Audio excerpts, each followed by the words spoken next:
પ્રદેશ કોંગ્રેસના નેતાઓને દિલ્હીનું તેડું આવ્યું છે। રાહુલ ગાંધી અને પાર્ટી અધ્યક્ષ ખડગે સાથે બેઠક થવાની છે। પૂર્વ પ્રદેશ અધ્યક્ષો અને પૂર્વ વિપક્ષ નેતા સાથે પણ તેઓ બેઠક કરવાના છે।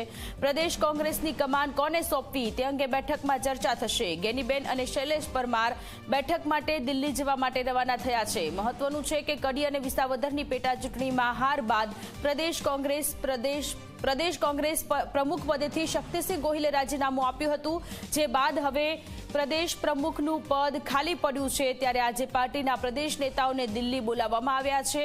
મહત્વની બેઠકમાં રાહુલ ગાંધી અને મલ્લિકાર્જુન ખડગે હાજર રહેવાના છે। બેઠક માટે ગેનીબેન ઠાકોર, શૈલેષ પરમાર, શક્તિસિંહ ગોહિલ, ભરતસિંહ સોલંકી, અમિત ચાવડા, સિદ્ધાર્થ પટેલ, પરેશ ધાનાણી સહિતના નેતાઓ હાજર રહેશે। ગુજરાત કોંગ્રેસની કમાન કોને સોંપવી તે અંગે બેઠકમાં ચર્ચા થવાની છે। ગૌરવ પટેલ ફોન લાઈન પર જોડાયેલા છે। ગૌરવ, કડી અને વિસાવદરમાં હાર બાદ કોંગ્રેસનું પ્રદેશ પ્રમુખનું પદ કે જેઓ ખાલી થઈ ગયું છે, શક્તિસિંહ ગોહિલે રાજીનામું આપી દીધું, હવે કોને કમાન સોંપવી તેને લઈને કોંગ્રેસ મંથન કરી રહ્યું છે અને ગુજરાતના નેતાઓને દિલ્હીનું તેડું આવ્યું છે।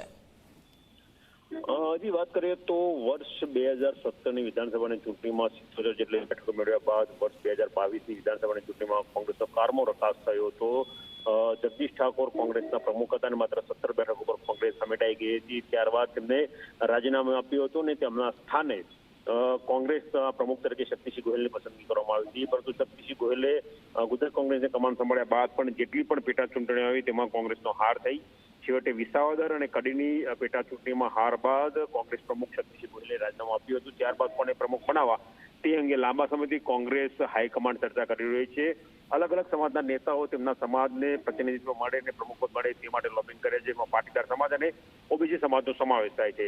આજે મલ્લિકાર્જુન ખડગે અને રાહુલ ગાંધીએ એક બેઠક બોલાવી છે, જેમાં ગુજરાત કોંગ્રેસના નેતાઓને દિલ્હીનું તેડું આપવામાં આવ્યું છે। ગુજરાત કોંગ્રેસના નેતાઓ શૈલેષ પરમાર, શક્તિસિંહ ગોહિલ, અમિત ચાવડા, ભરત સોલંકી, સિદ્ધાર્થ પટેલ, પરેશ ધાનાણી સહિત ગેનીબેન ઠાકોર સહિતના નેતાઓ દિલ્હી પહોંચ્યા છે અને ગુજરાત કોંગ્રેસની કમાન કોને સોંપી અને કેમ સોંપી તે અંગે ચર્ચા વિચારણા કરવામાં આવશે। મહત્વનું છે કે રાહુલ ગાંધીએ ગુજરાત કોંગ્રેસમાં પાયલટ પ્રોજેક્ટ શરૂ કર્યો હતો, એઆઈસીસીના ઓબ્ઝર્વર મૂક્યા હતા, જિલ્લા દીઠ ઓબ્ઝર્વરો દ્વારા જિલ્લા પ્રમુખોની નિમણૂક કરવામાં આવી હતી અને આ પાયલટ પ્રોજેક્ટ થકી જ આખા દેશમાં તેઓ કોંગ્રેસને નવી બૂથ સુધી લઈ જવા માટેનો પ્રયત્ન કરવાના હતા। જોકે તે પહેલા શક્તિસિંહ ગોહિલે રાજીનામું આપતા તેમના પાયલટ પ્રોજેક્ટને અસર ના થાય તેવા નવા પ્રમુખની નિમણૂક કરવાની ચર્ચા આજની બેઠકમાં થઈ શકે છે।